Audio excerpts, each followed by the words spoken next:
Assalamualaikum. Hi guys. So, saya akan buat revision untuk subtopik hybridization. So, hybridization ni saya rasa untuk sigma bond maybe ramai yang tak ada masalah. So, saya akan bagi contoh-contoh yang melibatkan pi bond. Now first, let's recall the types of hybridization. So, the first one we have sp. So, untuk sp ni dia merujuk kepada class of molecule AB ataupun AB2 lah yang berbentuk linear ya.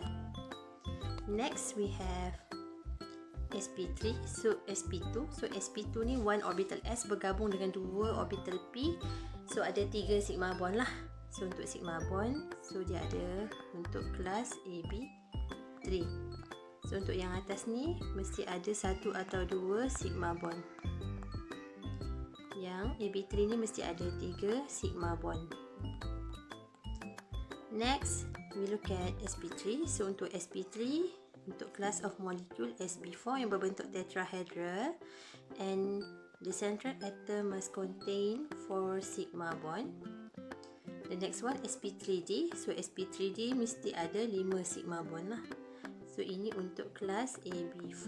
Okay, so B ni termasuk, kita ambil kira sekali dengan lone pair. So semua kelas, contoh AB5, AB4E, AB3E2 dan juga AB2E3. So semua ni akan berada bawah sp3d. So kat sini mesti ada total 5 sigma bond ataupun total electron pair dia mestilah 5. And the last one, the total electron pair is 6. So the type of hybridization is sp3d2. So ini untuk kelas of molecule AB6 bersama dengan yang melibatkan lone pair lah. Contoh AB5E dan juga AB4E2. So semua type of hybridization ni bergantung kepada total electron pair yang melibatkan sigma bond dan juga lone pair sahaja. Pi bond kita tak akan ambil kira lah, sebab pi bond dia hanya melibatkan overlapping of p orbital side by side. So dia tak akan terlibat dengan hybridization of the central atom. So kita tengok contoh yang pertama. So contoh soalan ni, describe the hybridization of NNO. So the mark here is 10 marks. Kadang-kadang pelajar tak tahu panjang mana jawapan kita nak bagi. So kalau soalan tu banyak markahnya, so kita kena start from Lewis structure. Kalau contohnya soalan tu dalam 3 markah ataupun 4 markah, maybe cukup sekadar awak tunjukkan ground state, excited state dan hybrid state untuk central atom dan nyatakan the hybrid orbital for the central atom. Okay, so untuk chapter 4, mengikut silibus baru, total markah ialah 70 marks. Okay, 17 ya, 17 markah. So yang tu boleh jugalah melibatkan subtopik lain, contohnya intermolecular force, okay, ataupun metallic bond. Okay, so kita lukis dulu Lewis structure untuk NNO. So nitrogen ada 5 elektron. So ada 2 nitrogen, so times 2. Oxygen, the electron valence is 6. So total electron pair kat sini 16 lah. So kita terus lukiskan NNO. Okay, kalau diberi susunan NNO macam ni, so kita kena susun atom tu side by side mengikut susunan yang dia bagi. Okay, mengikut susunan yang dia bagi. Awak tak boleh simply letak O dekat tengah. Okay, melainkan kalau kita ada body atomic yang lain lah. Contoh macam SF4, so kita tahu S dekat tengah. Okay, so dalam kes ni diberi susunan macam ni, so kita kena follow lah susunan macam yang diberi. So NNO macam ni. So next kita octetkan terminal atom. Okay, so kita dah octetkan terminal atom. So kat sini kita dah guna total elektron 16 lah. So tak ada baki untuk letak pada central atom. So kita nak octetkan central atom, kita just kena remove lone pair, jadikan double bond dekat sini. Macam ni. Okay, so sebenarnya ada few other possible structures. Okay, yang tu kita akan buat dalam resonance lah. Okay, sini ada single bond, sini double bond dan juga sebaliknya. Okay, so yang tu dalam topik resonance. Okay, ataupun sebenarnya structure ni kita tentukan melalui formal charge. Mana satu yang paling plausible. Okay, next kita calculate formal charge on central atom. Okay, so yang ni step penting ya sebelum kita buat hybridization, because the formal charge on central atom will determine the number of electron at ground state. So kat sini formal charge of nitrogen. Okay, so valence electron untuk nitrogen ialah 5. Then we have 4 bonds here. Okay, 4 bonds. Okay, pada nitrogen atom. So kita tolak dengan 4 lah. Okay, tak ada lone pair, so kita tolak je dengan bilangan bond, so 1. So formal charge of nitrogen is 1. Okay, so kita Sambung dengan the next step. Draw orbital diagram of ground state, excited state and hybrid state of central atom. So sebenarnya ground state kalau nitrogen ground state of nitrogen. Okay, sepatutnya dia ada 5 elektron 2s dengan 3 electrons into P. So since formal charge of nitrogen adalah +1, so maksudnya kita ada 4 elektron sahaja pada ground state. Okay, so itu yang saya kata tadi, awak kena sentiasa double check the formal charge on central atom sebab dia akan mempengaruhi bilangan elektron pada ground state. So adalah 4 sahaja. Okay, next for the excited state, since tadi kalau kita tengok gambar tadi, kita ada 2 sigma bond pada nitrogen, 2 sigma bond, dan juga tak ada lone pair pada central atom, so kita kena excitekan elektron daripada 2s. So kita excite elektron from 2s kepada 2p ni lah. And lastly untuk hybrid state. Untuk hybrid state, kita nak hybrid tu mengikut bilangan sigma bond sahaja. So kalau tengok pada central atom tadi ada 2 sigma bond sahaja. So kita cuma akan hybrid S dengan 1p lah. Okay, so hybrid state dia akan jadi sp sahaja.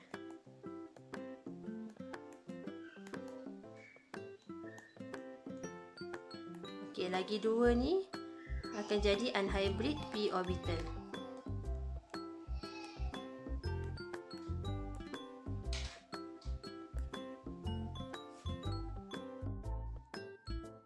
So sekarang kita lukis pula, draw orbital overlapping and explain.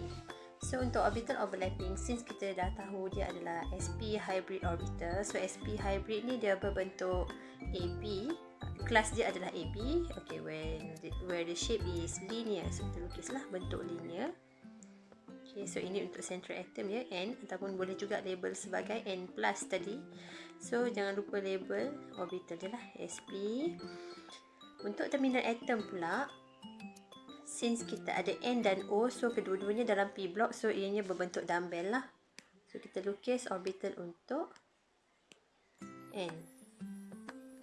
So yang ni boleh juga label 2p ataupun tak label pun tak apa. Yang penting central atom kita label. Okay, dan juga O So ni pun oksigen dalam 2p dia punya valence electron. Okay, so sekarang kalau kita tengok tadi gambarnya, kita ada 2 unhybrid p orbital pada N+. So maksudnya kalau kita ada double bond between kedua-dua atom, so kita lukis balik nak bagi nampak. Pada central atom tadi kita ada 2 unhybrid p orbital. So berdasarkan gambar ni, lebih structure ni, kalau kita ada pi bond kat sini, so kat sini pun ada pi bond. Okay, so maksudnya antara setiap atom ni dia ada unhybrid p orbital. Okay, so kita tengok balik dalam setiap bond mesti ada satu single bond, sigma bond. Okay, dan sebab ada double bond, dia ada pi bond lah. Okay, sama juga dekat sini ada sigma bond dan pi bond. So a pi bond is formed when an unhybrid p orbital overlap side by side. So antara kedua-dua atom ni lah. Kalau nitrogen atom ni tadi dia ada 2 unhybrid p orbital.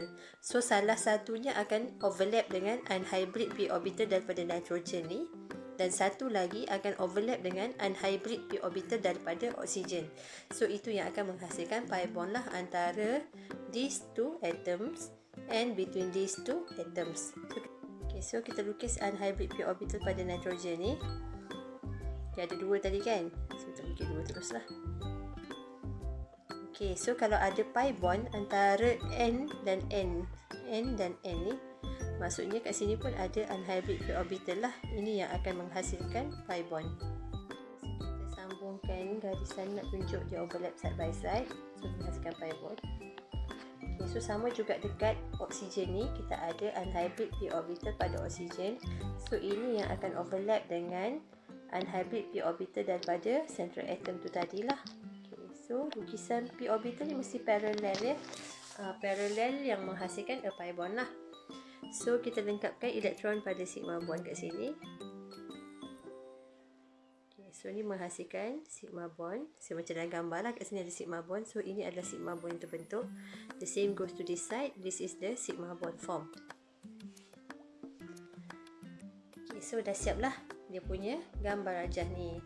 Okay, so kat sini jangan lupa nak mention dia punya class of molecule. Okay, AB2. Okay, where the shape is linear. Okay, dan juga ada explanation of the diagram. So, explanation of the diagram ni saya dah bagi tahu banyak kali lah ayat dia macam mana. sp orbital of the central atom which is N overlap end to end with nitrogen atom and oxygen atom to form 2 sigma bond, and anhybrid p orbital of the central atom overlap side by side, okay, with N dan O to form another 2 pi bond. Okay, so kita tengok pula PSPM 2015-2016. So soalan ni 20 markah, format lama 20 markah, format terkini 17 markah. Okay, so soalan ni memang berkisarkan hybridization sahaja untuk tahun ni. Okay, so saya ambil contoh ni sebab dia melibatkan molekul yang ada sigma bond sahaja dan juga molekul yang melibatkan pi bond. So dalam soalan ni ada dua benda kita kena lukis. Okay, so name the bonding theory that explains orbital hybridization. Okay, yang ni VSEPR lah jawapan dia, valence shell electron pair repulsion. Okay. Using orbital diagram, describe the hybridization of the central atom in SF6 and H2CO molecule. Okey, soalan suruh describe dan markah dia 20. So maksudnya setiap satu molekul ni 10 markah lah. Draw the orbitals overlaps of each molecule and state the expected bond angles. Okey, so kita tengok cara nak jawab. First kali memang kena lukis Lewis structure lah. Okey, so kita lukis dulu Lewis structure of SF6. So SF6.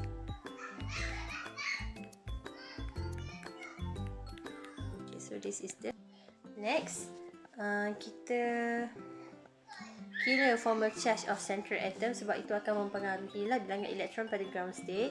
Okay, so kat sini 6 tolak 6 lah. So sama dengan kosong. So maksudnya kat sini bilangan elektron pada ground state dia sama lah macam dalam keadaan atom.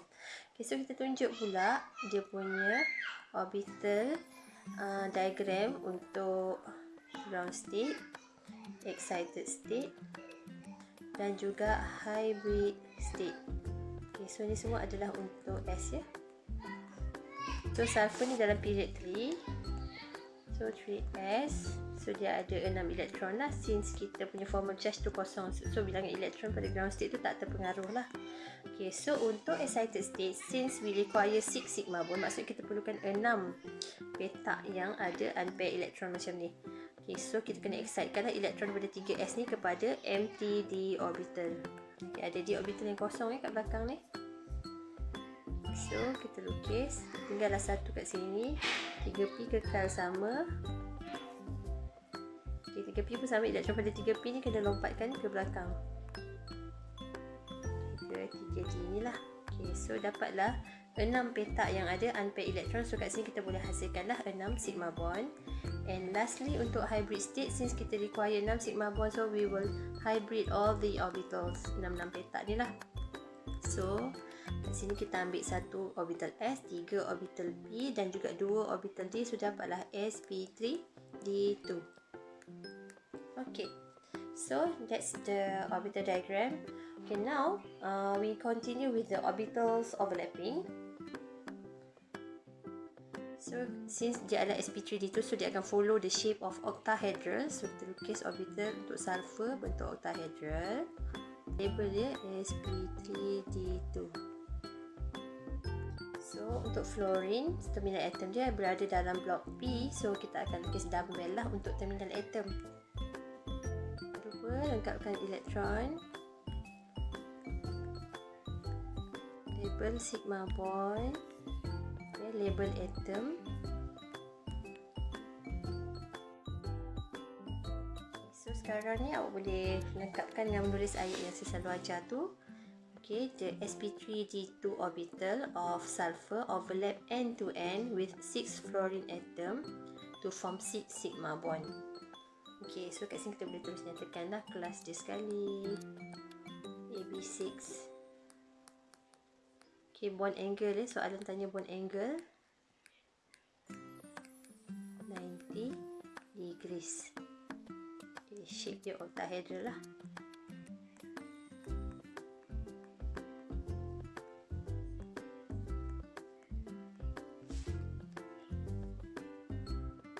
So itu cara nak jawab yang bahagian pertama. The second part is H2CO.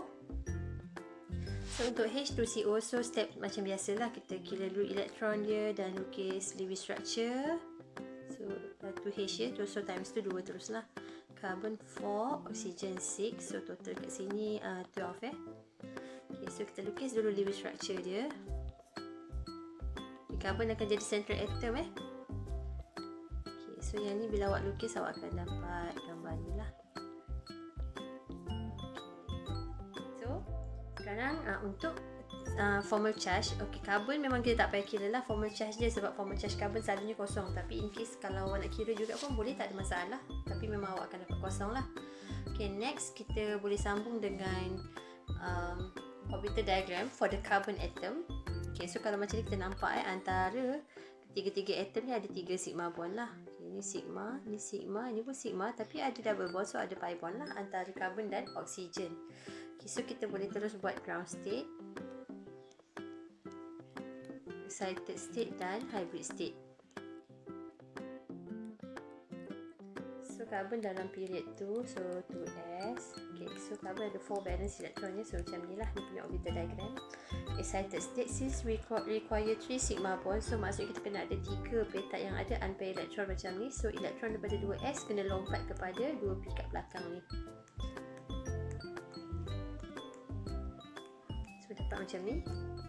And lastly, for the hybrid state, since we require only 3 sigma bond, 1, 2, 3, so kita cuma akan hybridkan satu orbital s dengan 2 orbital p. Yang ini akan jadi unhybrid p orbital yang akan menghasilkan pi bond dengan oksigen. Unhybrid p orbital. So sekarang ni kita lukis pula. So untuk bentuk sp2, dia bentuk trigonal planar. So untuk carbon bentuk trigonal planar. So kita lukis balik lah, aku tak ingat gambar dia.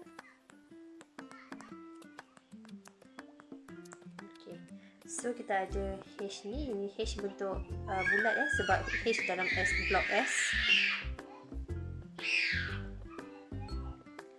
So oksigen pula dalam P block, so dumbbell lah. So jangan lupa label dia sp2 kat sini untuk carbon. Ni H yang bentuk S tu lah, 1s. So jangan lupa elektron dia. Kat sini ada sigma bond.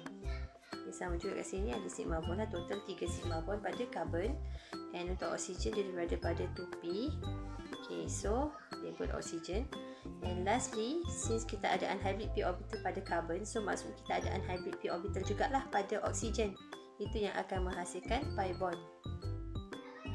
So jangan lupa gariskan ni dan label pi. So kita boleh tulislah class of molecule dia, AB3. Shape dia trigonal planar.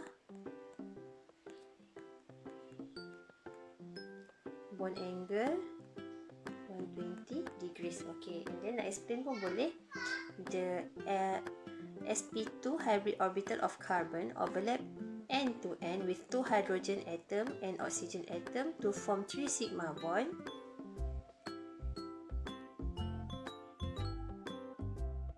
Unhybrid p orbital on carbon atom overlap side by side with unhybrid p orbital on oxygen atom to form a pi bond. So itu je lah cara kita nak jawab soalan SPM macam ni.